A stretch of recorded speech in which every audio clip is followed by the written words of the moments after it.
Assalamualaikum warahmatullahi wabarakatuh. Selamat pagi, siang, ataupun malam. Apa kabar hari ini? Saya harap kita baik-baik saja dan selalu menjalankan protokol kesehatan di masa COVID ini. Sebelumnya, perkenalkan, nama saya Luki Sulistia Arisanggoro sebagai guru pengajar pada mata pelajaran ini. Tentu juga nanti akan dibantu oleh Bu Dila dan Pak Rahman pada mata pelajaran APLPG. Mengingat kondisi saat ini yang bukan hanya kita keluarga SMK dan Tidak saja yang merasakan, namun juga seluruh warga Indonesia, bahkan seluruh warga dunia. Bagaimana cara kita menghadapi kondisi pandemi seperti ini sebagai pemuda yang melanjutkan kemajuan teknologi di Indonesia? Kita tidak boleh menundukkan kepala, tetap berpikir, tetap optimis, menatap masa depan, melanjutkan cita-cita kalian menjadi kebanggaan keluarga, kebanggaan orang tua. Oleh karena itu, sebagai kader-kader teknis, apapun caranya, apapun resikonya, kita hadapi dengan berpikir positif, tetap optimis, berpikir kreatif, dan tetap semangat. Baik, tetap semangat belajar untuk masa depan kita bersama. Terima kasih. Assalamualaikum warahmatullahi wabarakatuh. Oke, kita hari ini akan masuk ke mata pelajaran aplikasi perangkat lunak dan perencanaan interior gedung. Nanti kita dibimbing oleh saya sendiri, Bapak Luki Sulistia Arisanggoro, juga dibantu dengan Pak Ratman. Hasilnya akan kita dapatkan dalam mempelajari mata pelajaran ini ya.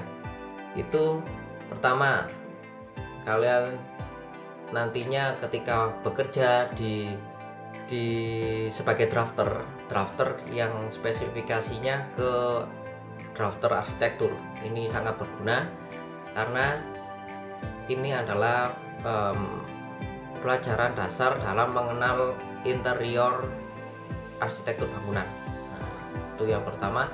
Yang kedua, tentu saja untuk menyiapkan kalian dalam melanjutkan ke jenjang berikutnya, ke perguruan tinggi. Kalau di perguruan tinggi itu ada jurusan arsitek, ini juga pelajaran ini juga ada.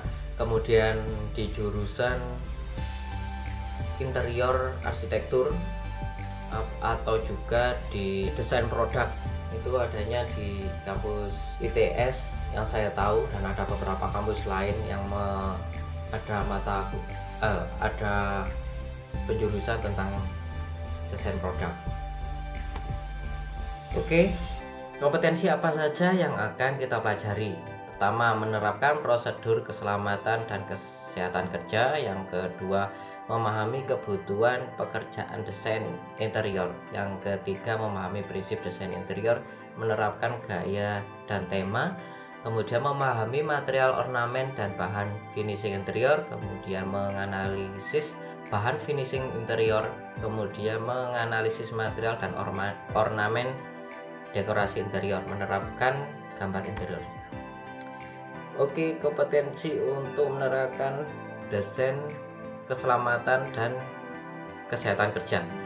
Ini berfungsi untuk ketika kalian menggunakan laptop, alat elektronik yang akan kita gunakan dalam pelaksanaan menggambar ini perlu, karena untuk tetap menjaga keselamatan kalian dalam bekerja, untuk kesehatan kalian dalam bekerja, karena yang kita tahu radiasi dari laptop, komputer itu juga bahaya, termasuk handphone itu juga bahaya. Jadi kalian harus mengetahui dasar-dasar dari bagaimana penggunaan yang baik.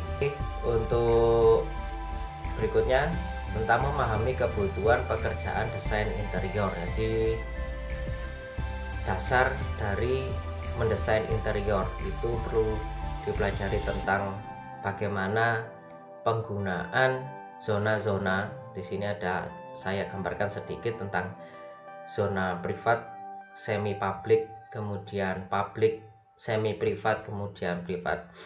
Apa yang dimaksud ini adalah untuk mengetahui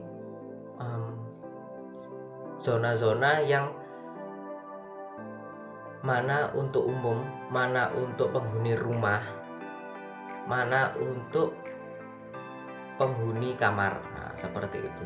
Jadi contohnya zona publik itu karena di situ tempat bertemunya semua orang, artinya tamu ada, penghuni rumah juga ada, jadi dikatakan sebagai publik. Kemudian semi privat itu dikhususkan untuk bisa digunakan untuk penghuni rumah, kemudian orang luar juga bisa masuk. Kemudian semi publik itu sama seperti semi privat, tetapi bedanya kalau semi privat itu lebih ke penggunaan penghuni rumahnya yang lebih diunggulkan, artinya nggak banyak orang dari luar rumah yang bisa masuk ke semi privat. Kalau semi publik itu orang luar, tetangga, teman-teman penghuni rumah, tentu saja penghuni rumah itu bisa memasuki area itu. Kemudian zona privat itu khusus penghuni rumah saja yang bisa masuk situ. Kemudian ada privat, ya betul. Sedikit penjabaran tentang contoh zona publik itu seperti ruang tamu, semi privat itu kamar mandi, semi publik itu ruang tamu juga ruang keluarga. Kemudian zona privat lainnya seperti kamar mandi, kemudian tempat cuci, kamar, tempat cuci, dapur itu termasuk. Bagaimana penjelasan selanjutnya ikuti di semester depan. Maksud saya di semester ini ya. Kemudian memahami prinsip dasar interior. Prinsip dasar interior di situ nanti akan mempelajari apa saja yang kita butuhkan dalam mendesain ruang tamu. Kemudian di sana terdiri penjabarannya kebutuhannya apa saja dalam seperti ruang tamu, kebutuhannya seperti apa, kamar itu kebutuhannya seperti apa saja, kemudian dapur itu kebutuhannya seperti apa saja, isi dalam ruangannya itu seperti itu. Kemudian menerapkan gaya dan tema. Menerapkan gaya dan tema ini tentu saja setiap rumah dan setiap penghuni rumah punya selera masing-masing. Nah, kita di kompetensi ini menerapkan gaya dan tema, kita mempelajari tentang berbagai macam gaya dan tema untuk penghuni rumah. Ini tentu saja sangat menarik bagi saya karena bisa mempelajari karakter orang, termasuk bisa menjabarkan gimana sih selera orang tentang keinginan dalam mendesain rumahnya, karena setiap orang memiliki selera-selera sendiri dalam menata interior rumahnya. Kemudian memahami material ornamen dan bahan finishing interior. Ini nanti setelah kita mengetahui kebutuhan furniture, kemudian bagaimana catnya, nah kita mempelajari di sini ya apa saja itu ornamen yang akan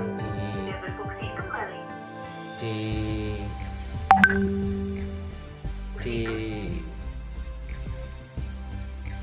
5, 4, 3, 2 ornamen apa saja yang akan digunakan itu nanti ada di sini, akan kita pelajari di sini. Oke. menerapkan gambar interior. Nah, setelah kita mempelajari tadi apa saja yang dibutuhkan dalam mendesain awal interior, nah, kemudian kita akan masuk ke menggambar, menerapkan gambar interior. Artinya nanti ada praktek menggambar, bagaimana nanti kita proses belajarnya seperti apa, itu kita pelajari nanti ketika masuk dalam materi ini ya. Oke, cukup itu. Kemudian bagaimana tentang materi dan tugasnya? Pertama, mungkin nanti kami Pak Ratman dan saya akan memberikan link YouTube. Kemudian kalian bisa merangkum dari link YouTube pembahasan yang ada di link YouTube yang kami beri. Kemudian nanti kalian bisa merangkum, mempelajari tentang video itu tentang apa saja. Kemudian tentang tugasnya yang lain adalah menggambar sketsa, kemudian merangkum materi tadi, mengumpulkannya nanti tetap di Google Classroom tugas-tugasnya. Kemudian nanti informasi lebih lanjut bisa hubungi Pak Rahmat dan saya. Jangan sungkan-sungkan bertanya, tetap semangat dalam belajar, karena masa depan kalian ditentukan bagaimana proses kalian belajar hari ini. Terima kasih. Assalamualaikum warahmatullahi wabarakatuh.